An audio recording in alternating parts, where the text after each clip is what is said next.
Hello and welcome back to Nuzlocke Vlogs, playing Pokemon, doing Nuzlocke, talking about things. You'll notice this is not the ice routes that I said I was going to do at the end of the last part, and that is because I realized I didn't do the Pal Park route. I did half of it and then left for some reason. I think it was because I realized I should have switched out.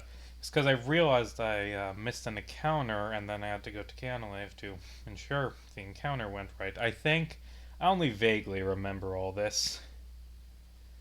But the point is, I'm going to the Pal Park route because there's a few trainers, which means experience, and also I can get a Sudowoodo. Do I want a Sudowoodo? Not really, but you know, it exists.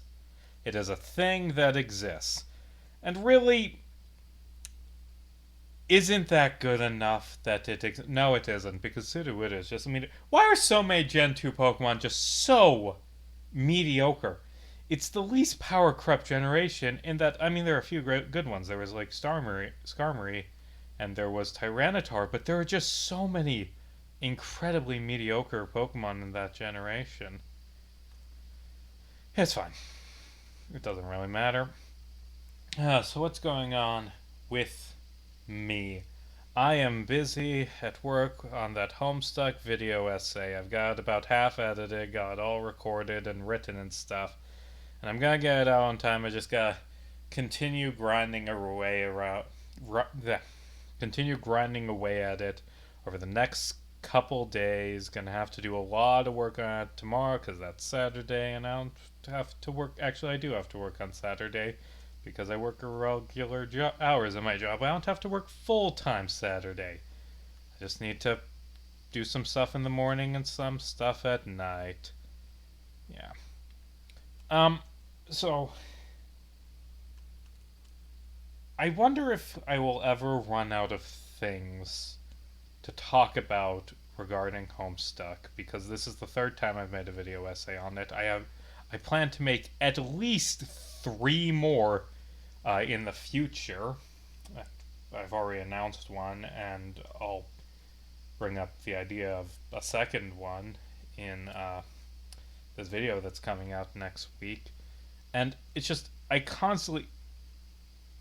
So, there's this XKCD strip where it's Randall arguing with a guy who's in wine, and the wine guy's like, well, if you spend years like drinking wine, you'll start to notice the nuances. And Randall, or Cue Ball, fans are inconsistent on what they think he should be called, but he is called Randall. Randall Monroe's self-insert character is called Randall in multiple comics. I think the name Cue Ball is dumb because his name is very clearly Randall because they call him Randall. This is a dumb root, but that dumb rant. I can't talk because it's late. It's a dumb rant, but basically he's like, yeah, you can find complexity in wine if you put hours and hours and hours into it, but doesn't that apply to everything? Like, if you were to lock people in a room for a year with only pictures of people eating sandwiches, they would start to analyze the sandwiches and be convinced that some of them are better than others. And, oh boy, that's a comment. So maybe Homestuck is like that. Maybe the reason I discover more about it every time I return to it is just because I'm deluding myself into thinking it's deeper than it is.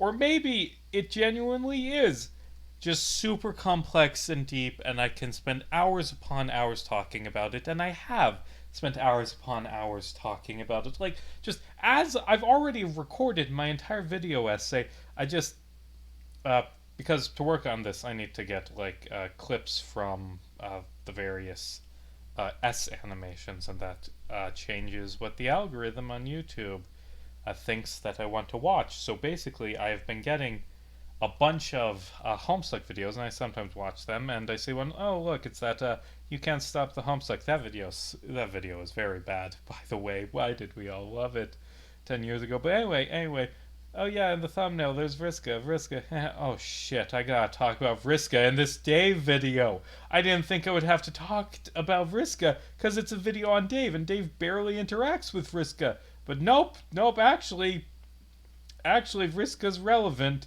because their different relationships with Jack and Lord English are contrasted, and the whole point of this video essay I'm writing on Dave is that it's about Homestuck's themes of heroism and uh, the ideas of being a hero and what that means within the context of hero, and how Dave wants to reject being a hero and the implications of that. And I think it's a good essay. I really like this one. I'm like, oh god, I have to talk about Vriska because Vriska is another character who talks about heroism a lot. Vriska's a hero. She's a bad person, but a hero, which goes into the themes of this video essay. So basically, I realize an important part of my video essay halfway through making it. And I've never picked up on that in any of the many times I have read Homestuck. I never picked up. I saw a few days ago, someone posted it like, hey, it's interesting that Dirk gives Dave a bib with a heart on it and shades. It's like he's trying to make Dave into an extension of himself, another Splinter. I'm like, god damn, that's really insightful. I've never picked up on that. Are we just wine tasting sandwich photos? Is that what Homestuck is? Or is it deep? And I don't know, but I've made enough video essays about it that I hope it's deep, because otherwise, what am I talking about? Whatever. I think I'm almost done with this route. Also, I think I'm going to do something with the channel. I think this is going to be the last Nuzlocke vlog on this channel. I'm going to start uploading them on a different channel than this one.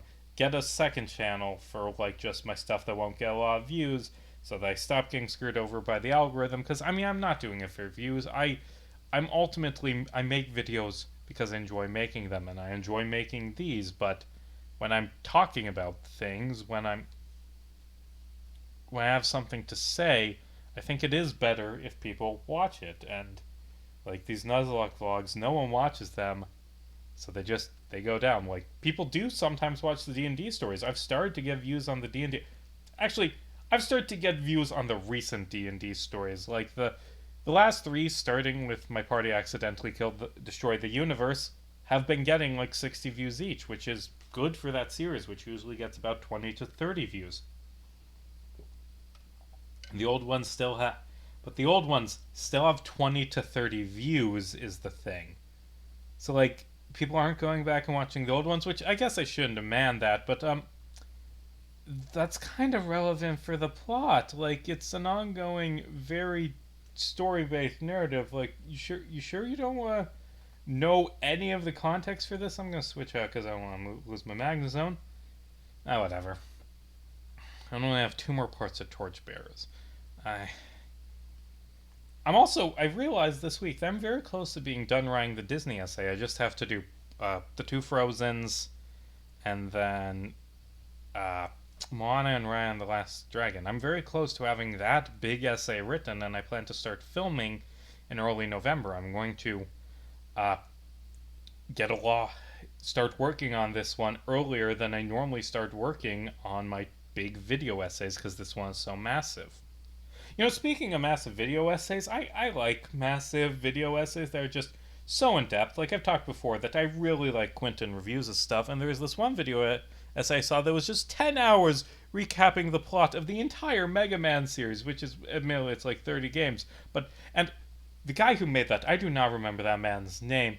That guy, I couldn't make a video like that, because I have to break up my recording, because, like, my throat gets sore, and I get worn out from talking so much in front of a camera. But he's like, nope, I'm going to do this 10-hour video essay in 2 recording sessions. And, based on my experience, when you're recording a video essay, it ends up taking twice as long as the runtime of the video essay in just raw footage, generally is the rule based on my experience. So that guy's just like, okay, yeah, I'm going to 2 days in a row, one time right before I'm moving, I'm going to stand here and I'm going to talk for 10 hours straight, and I am not going to feel anything at all about that. Like, you are a machine. Also saw this video essay. I watched all of it. I watched it at double speed. Admittedly, it isn't as ridiculous, but a video that is the thumbnail of it is quickly summarizing the plot of Five Nights at Freddy's, and it is close to 9 hours long. And admittedly, it was, well, I wouldn't say it's concise or short, but it did get all of the plot. Maybe there was some theories in that were iffy, but I think it was closer to be getting the theories good than I've seen other people do in the past. It was a good video essay. Just this, oh god, that series is a mess. Just looking back at it after like kind of zoning it out for a while, I was very much into FNAF when I was younger, and just seeing like the whole plot laid bare is like, wow, there's some really nice stuff in this. And also, that is the stupidest thing I have ever heard. What just happened? Oop, didn't mean to go out. Like that, we all just kind of move past the fact that Mike gets disemboweled, like that. Ennard rips out all of Mike's organs and then wears him as a suit for a few weeks, and then vomits Ennard out into the sewers, and then Mike is also still alive now, just as a zombie man. That was a thing that happened in the Five Nights at Freddy's series. Or the fact that William invented like a little sound discs that make people hallucinate. And also, Five Nights at Freddy's 4 did happen, and the reason the nightmare animatronics aren't actually nightmares is because I'm gonna teach Rock Smash to Sudowoodo. Is because William is fucking with Mike and like making him hallucinate those animatronics. And also, remember how there was a big thing about the bite of '87, and then they had a game set in the '80s that featured a different bite, and then they're like, actually, this is a different bite. This is not the bite of '87, Markiplier. Why would you think that? Just because we had a bite in the 1980s, and we've been talking about the bite of the 1980s. What are you doing? And like, don't don't think that Mike is Purple Man. Don't think he's William Afton just because his skin is purple, and we have always shown Afton with purple skin, and then we're showing a different character the same way. Don't read into that. That is just a coincidence. The point is, Five Nights at Freddy's is dumb, and also I shouldn't do this because it's a stupid thing to do, but I think I'm going to go watch the movie when it comes out in theaters. Because, I don't know, I liked the games as a kid, and the movie looks decent, and I haven't seen a movie in theaters in a while. Maybe I'll do that. If I do, I'll talk about it here. Speaking of horror stuff, in October, I've been having to go to haunted houses for my job because I'm a reporter, and I'm like, oh, this is nice local interest. Just go photograph a haunted house, and I'm not scared easily. I'm pretty much immune to haunted houses normally. Here's how you make haunted houses scary: is you look through a camera lens the whole time so that you have no peripheral vision, and then a clown sneaks up and screams in your ear. That's a way to make haunted houses scary.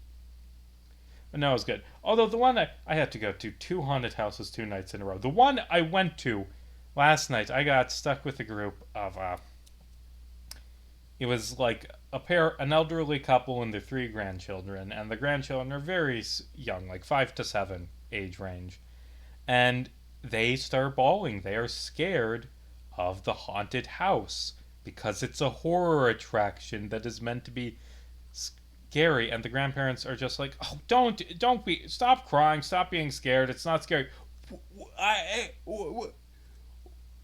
Like, yeah, it's a little annoying that the kid is bawling, but you brought a child to a horror attraction and are angry that they are scared. What did you think the consequences of this would be?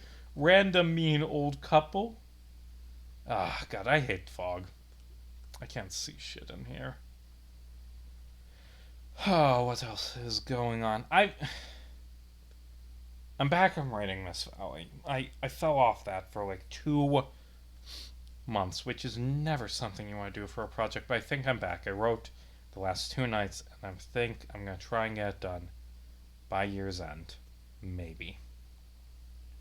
Here's hoping. I did a lot of work on Day of Apotheosis. That won't be done by year's end. I have accepted, and I'm gonna have to live with that. And it's a disappointment that's just going on and on. But I'm working on too many things. I don't have the time necessary to dedicate to Day of Apotheosis. I want to get it out by the end of the year, but I work 40 hours a week, and I'm writing a book and trying to get another book published and making fucking multiple video essays at once and doing these Nuzlocke vlogs and my D&D stories. It just I have too much on my plate. I'm also probably not going to get Fate's Deep Dive done by the end of the year, but I'm going to keep working on it weekly, I think. I'm just going to keep... Like, the end of year, that's an arbitrary goal. It was good to set a goal. It was good to say, I want to do a lot of work. I want to get this done, even if I don't make that exact date, is what I think. But I want to get Homestuck because 1025 is an important Homestuck number for Cascade. I'm going to do this Homestuck video on Cascade Day. Hopefully, if I get it out, fingers crossed, I should use a repel. Why haven't I used a repel? Like, it's annoying in here. Oh, and I skipped that comment earlier. I just said, wow, that's a weird comment. Homestuck has within it Gnostic concepts. Yaldabaoth is Dirkstensian, and in Gnostic traditions, he is a false god that keeps people trapped in physical bodies. Homestuck starts with nihilism religious takes. He was bound to embrace pessimism. That is... I don't know if any of that is true. I know very little about Gnosticism. But, God, there's a lot to unpack about that. And I should look into that. I didn't know that. Like, Yaldabaoth, who is the Denzian of Caliborn, and also strangely of Dirk, that's the only time in the comic we see where people with different aspects have the same Denzian, although Dirk and Caliborn have some similarities. Dirk, which I talk about in this Dave video, and I will talk about in the Homestuck Epilogues video, that Dirk is, if Caliborn wasn't an idiot, kind of, in a lot of ways. And also Dirk is kind of half possessed by Caliborn. It's a whole thing. But traps people, false god that traps people in bodies, that makes me think of Homestuck Epilogues. That makes me think of, like, Dirk's treatment of Rose. Like, that, I gotta look into what Yaldabaoth's deal in Gnostic stuff is. Because I don't know, and it sounds like that's interesting. I should also...